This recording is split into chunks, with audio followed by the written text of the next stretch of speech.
Et je vous pose cette première question. Président, quelle appréciation faites-vous de façon globale de cette première moitié de saison d'Elite One? L'appréciation, c'est que, comme d'habitude, on avance à petits pas. C'est pas parfait, mais je pense que jusqu'à là, le championnat, le calendrier, les journées sont bien respectées. Il y a quelqu'un qui a noté là tout à l'heure que les journées sont espacées. Les joueurs ont le temps de récupérer. La programmation est respectée. Voilà. En dehors de ça, on a peut-être 2 ou 3 petits problèmes qui restent à résoudre. C'est-à-dire, on ne sait pas, on n'a pas une visibilité claire de ce que la fédération veut faire avec les clubs. On n'a pas une visibilité claire par rapport à nos engagements, les engagements que la fédération a avec les clubs. On a aussi un souci de l'arbitrage. Voilà. À part les 2 problèmes-là, je pense que le championnat s'est bien déroulé, les équipes se battent bien, les présidents des clubs surtout se battent pour que le spectacle continue à être là et que les gens viennent au stade.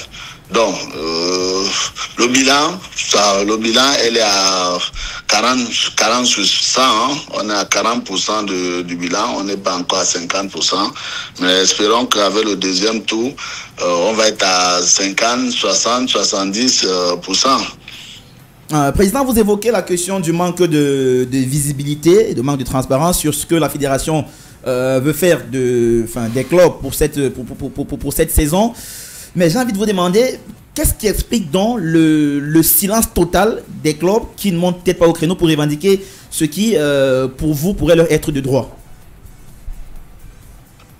Déjà, il faut comprendre que je suis ni pour ni contre. Je suis au milieu, je suis là pour le beau football, je suis là pour ceux-là qui veulent faire avancer le football camerounais. Comme vous savez, l'association de clubs d'Elite One a un problème. C'est-à-dire, à un moment donné, on s'est retrouvé avec une partie qui ne voulait pas d'Aboundé, une partie qui veut d'Aboundé. Donc, avec le désordre là, je pense que le silence total s'est installé parce qu'on n'a pas un interlocuteur vraiment de classe. C'est-à-dire, on est laissé à nous-mêmes, chacun se bat de son côté pour essayer de répondre à la demande de faire jouer les enfants et tout. Donc, je pense que on n'a pas un interlocuteur pour le moment. Espérons que chacun va mettre un peu d'eau dans son vin et qu'on aura quelque chose ou bien quelqu'un qui va parler à notre nom. Parce que je pense que pour le moment, rien n'est clair. Donc du coup, chacun prend son chemin et marche comme il peut, comme il veut. Lorsqu'on vous écoute, vous insistez sur le manque de clarté.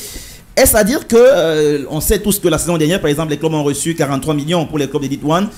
Est-ce à dire que jusqu'aujourd'hui, les clubs d'Elite One ne savent pas exactement ce qu'ils vont percevoir de la fédération, lorsque nous, on sait qu'il y a, en plus de MTN qui était là la saison dernière, il y a aussi un annonceur comme OneXBet, sans publicité, qui s'est ajouté dans le lot des sponsors de la compétition? Sans vous mentir, président du club que je suis, je n'ai pas d'informations sur ce qu'on va gagner ou bien ce qu'on a droit comme subvention ou bien ce qu'on va nous donner dans le futur ou bien dans le présent. On n'a pas d'idée et on regarde même pas ça. Hein. Nous, on joue le championnat. Nous, notre problème, c'est jouer au ballon, faire jouer les enfants, animer le championnat. On regarde pas ça. Après, ceux qui s'occupent de ça, ils doivent nous donner des informations. S'ils ne nous donnent pas les informations, on va parler tous à Tinga pour chercher les informations qui doivent être données à chacun où il se trouve. Donc, on se retrouve aujourd'hui dans un, je ne sais pas si c'est un flou total ou rien. Vous savez, la communication, c'est un art. Quand vous communiquez, les choses passent bien. Quand vous ne communiquez pas, chacun interprète votre silence de sa manière. X ou Y va dire non, voilà ce qui se passe, Y ou bien X dit voilà ce qui se passe. Mais à la fin de la journée, si l'acteur principal, qui est la fédération, ne nous dit rien, qu'est-ce qu'on fait? On continue à jouer, on joue, mais à un moment donné, les gens vont plus jouer parce qu'ils vont chercher à avoir la vérité, ils vont chercher à avoir certaines informations. Entre-temps, si on donne les informations là, si dès le départ, on nous a dit que le championnat va se jouer en 2 phases. Une première phase où les équipes vont partir en play-off et d'autres vont partir en play-down. Vous voyez que c'est clair. On nous a donné un calendrier qui a été respecté. C'est clair. Tout le monde est d'accord. Aujourd'hui, c'est la pause. Tout le monde est d'accord. Mais de l'autre côté, du côté des finances, on n'a pas une visibilité. Donc, voilà où on se trouve avec la fédération aujourd'hui. Président, est-ce que vous pouvez nous rassurer sur le fait que les montants de la saison dernière, quand même, ont été complètement versés par la fédération? Du moins pour votre cas.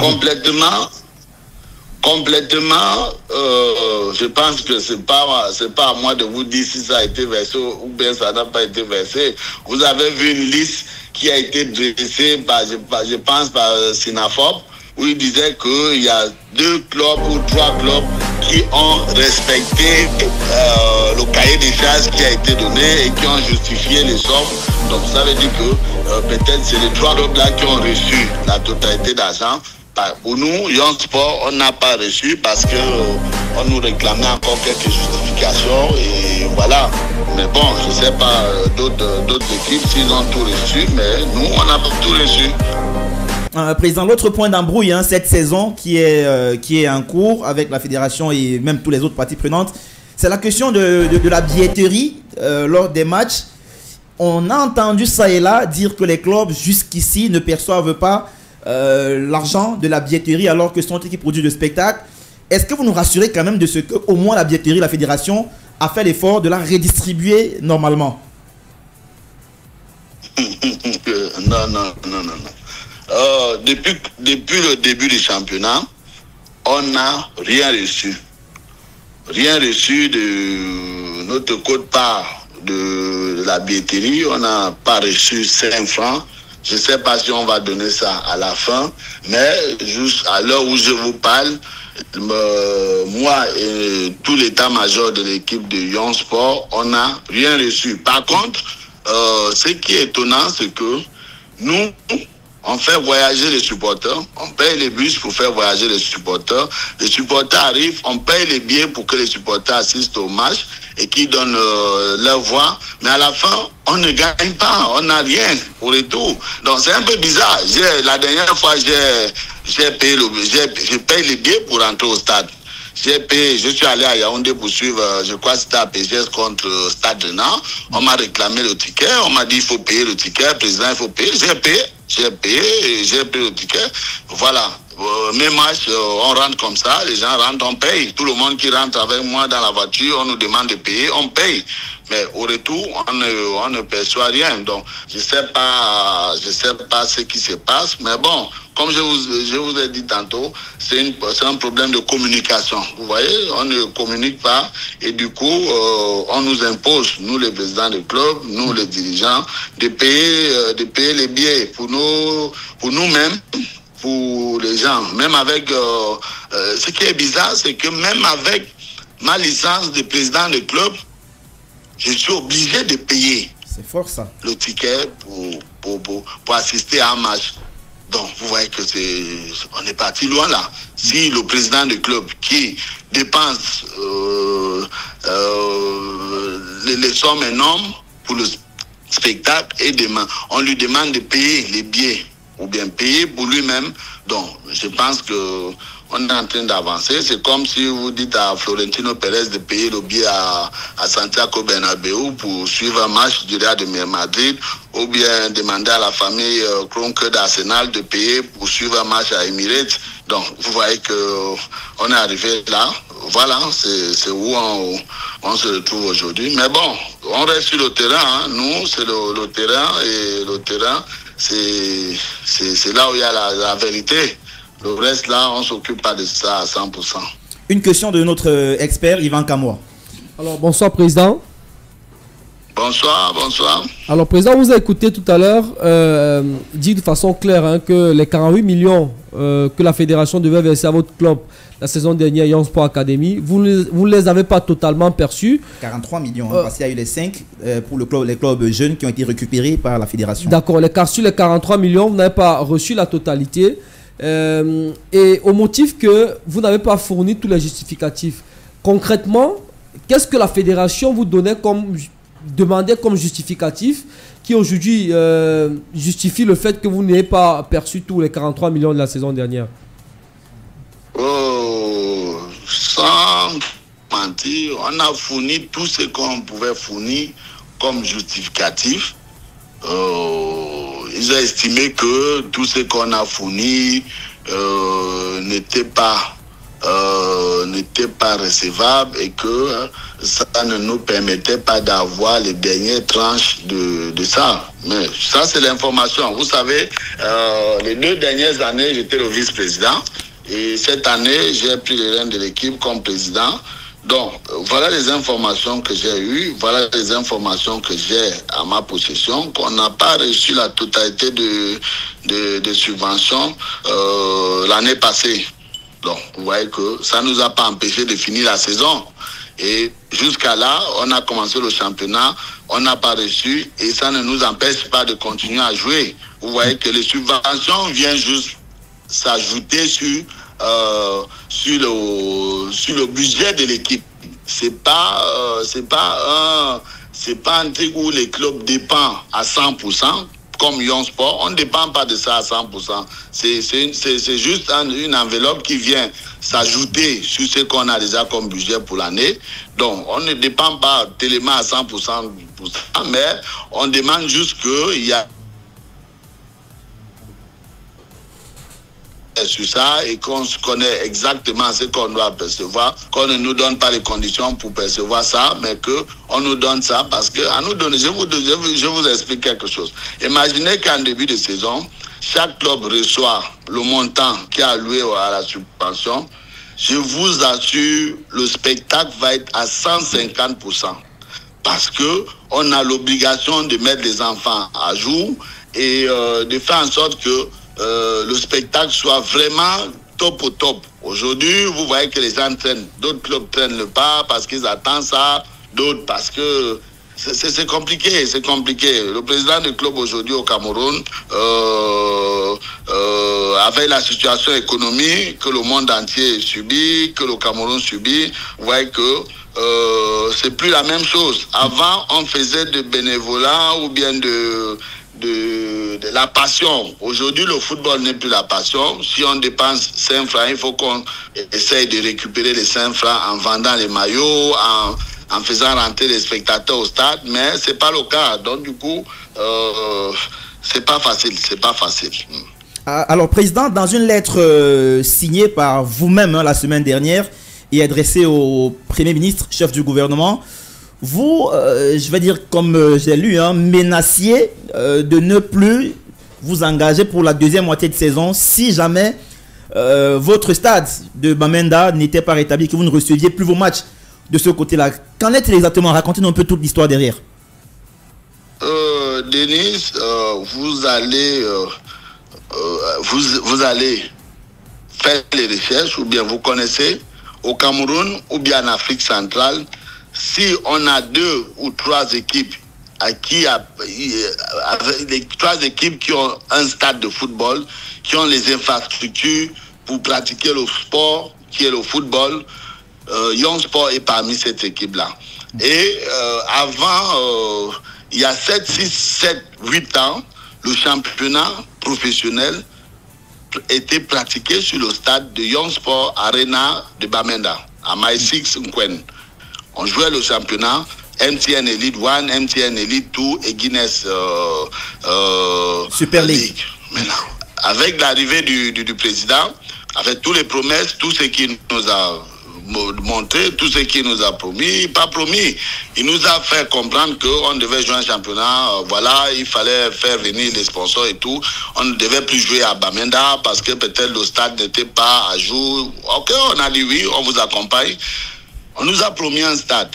Le stade devait être livré le 31 d'examen 2022. Je vous précise que le stade qui a été promis la saison, c'était, vous ne jouez pas à Bamenda, on vous construit un stade qui va être livré le 31 décembre 2022.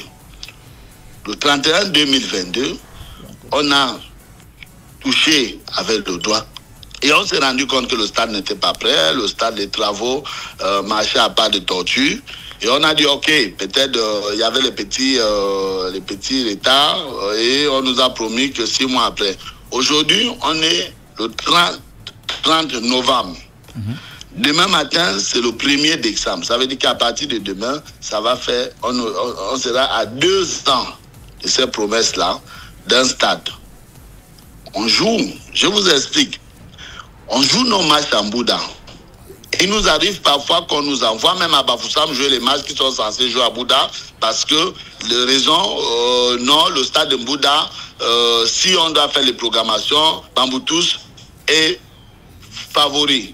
C'est un stade qui appartient à Bamboutous, donc vous, on peut vous envoyer à Bafoussam, vous allez jouer là-bas parce que le stade n'est pas votre stade. Entre-temps, dans une correspondance qu'on avait envoyée à la fédération l'année passée, on avait dit, ok, vu que le stade n'est pas encore prêt à Bamenda, nos matchs vont être joués à Bouddha. Ça veut dire qu'automatiquement, on devait avoir les mêmes droits que Bamboutous de Bouddha sur le stade de Bouddha. Ce qui n'est pas fait jusqu'à aujourd'hui. On dépense, notre budget a triplé. C'est-à-dire, le budget de Young Sport, je ne sais pas si ça peut être la même chose avec PW, notre budget a triplé. Triplé dans le fait que on voyage tous les week-ends. On voyage tous les week-ends, on prépare les matchs tous les week-ends parce qu'on estime qu'on joue à l'extérieur.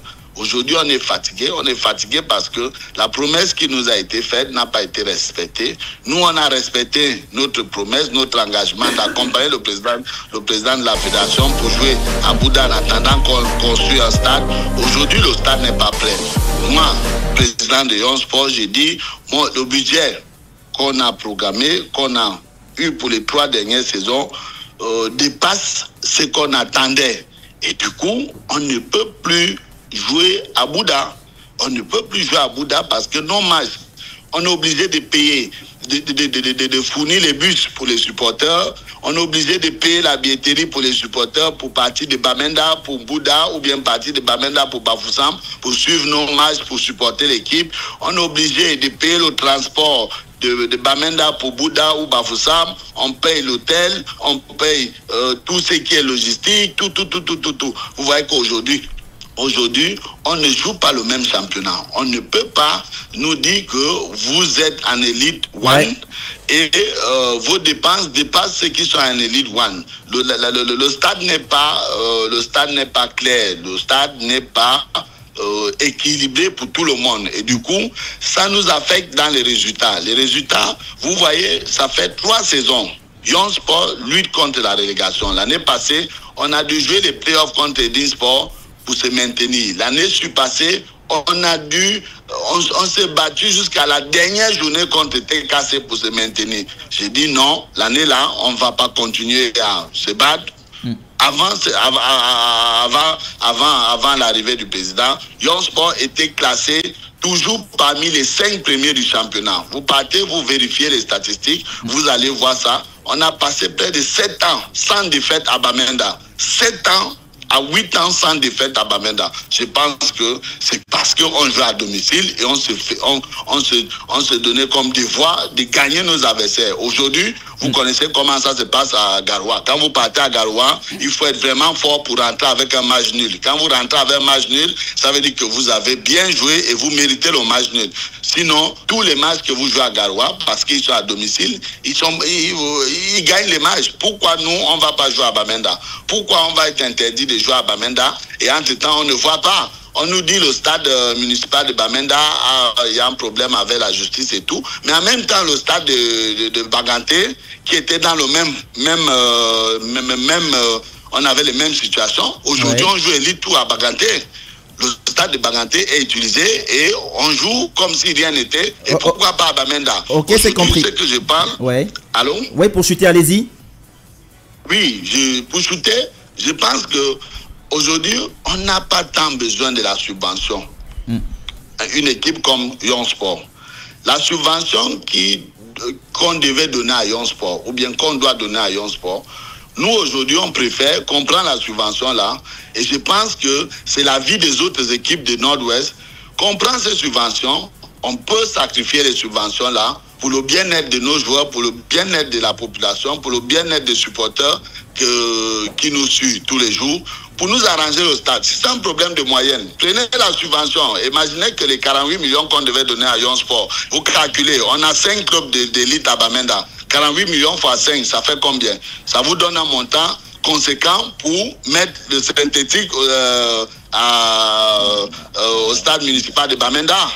Vous comprenez? Donc aujourd'hui, je pense que j'ai envoyé une lettre à la primature, j'ai envoyé une copie à la fédération, j'ai envoyé une copie un peu partout, ceux qui sont vraiment impliqués dans le foot, et j'ai posé ces problèmes, et jusqu'aujourd'hui, j'attends qu'on m'interpelle ou bien on m'appelle et on dit voilà, je n'ai pas reçu l'appel de la fédération, j'attends la primature, mais dans la lettre, j'ai été clair.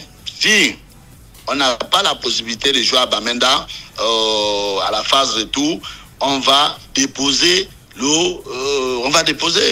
vais libérer les joueurs vont partir et on va arrêter parce qu'on ne peut plus continuer. On a plein d'autres choses où on peut investir de l'argent et pas seulement dans le football. Quand on n'a pas une visibilité pour le futur, on n'a pas une visibilité pour l'équipe et qu'on est en train de dépenser sans connaître où on va récupérer, je pense que non.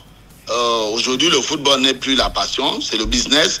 Tous ceux qui sont rentrés dans le football aujourd'hui sont rentrés pour le business. Et si on n'arrive pas à faire du business, le message est passé, président. On a raté le coach.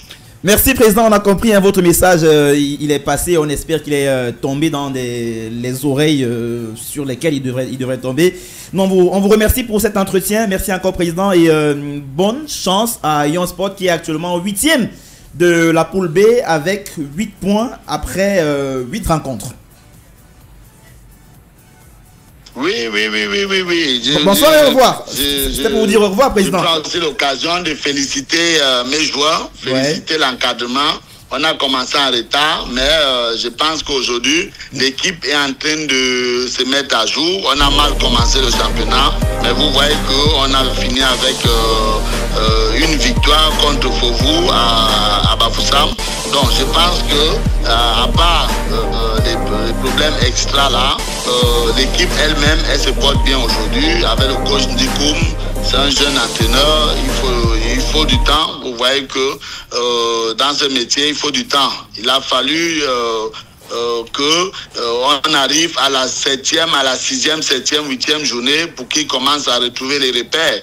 Donc, c'est pour dire que donnons le temps aux jeunes entraîneurs, encourageons les jeunes entraîneurs pour qu'à la fin, les résultats viennent. Le football, c'est pas une baguette de magie où au jour au lendemain, les résultats vont venir. Ça se prépare, ça s'organise et à la fin, on fait de la victoire. Merci, président. Nous sommes tenus par des contraintes de temps. Nous devons vous dire au revoir et surtout bonne nuit du côté de Libreville. Merci.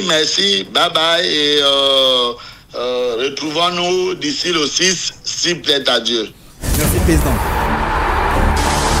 Événement exceptionnel, programme exceptionnel. Mais oui, le meilleur du foot.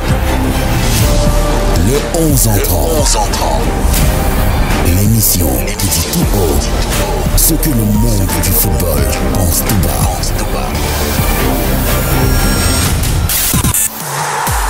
Le 11 entrant. Une émission diffusée en direct et en simultané sur CFoot et Njambo FM tous les jeudis entre 21h et 22h30. Suivez-nous également sur nos plateformes digitales Facebook, Twitter, Instagram, YouTube et TikTok CFoot Cameroun. 11 entrant.